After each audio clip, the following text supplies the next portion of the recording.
Naniwala ako sa sarili ko, naniwala ako dun sa mga taong nanatiling naniniwala din sa akin.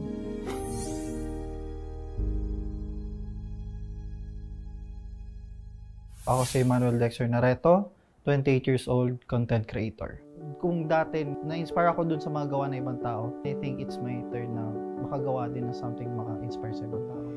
Lahat ng bagay nag-deteriorate sa akin. Simula nung namatay yung lola ko, pumasok din ng unemployment. Nakikita ko yung iba kong naipundar, unti-unting nawawala. May mga tao din na tumulong sa akin. Doon na nag-start na unti-unti na akong mag-level up yung situation ko. Dumadami na rin yung ginagawa ko. Gumagawa na rin ako ng mga contents at the same time, medyo nararamdaman ko na yung pangangailangan ko ng mas mataas na bandwidth ng internet. So, nag-upgrade ako dun sa pinamataas na ng PLDT, home fiber.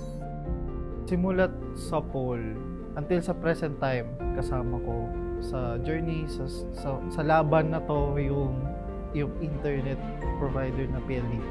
Hindi ko ma-imagine na wala sila kung paano ko igagapang or gagawin tong ginagawa ko ngayon.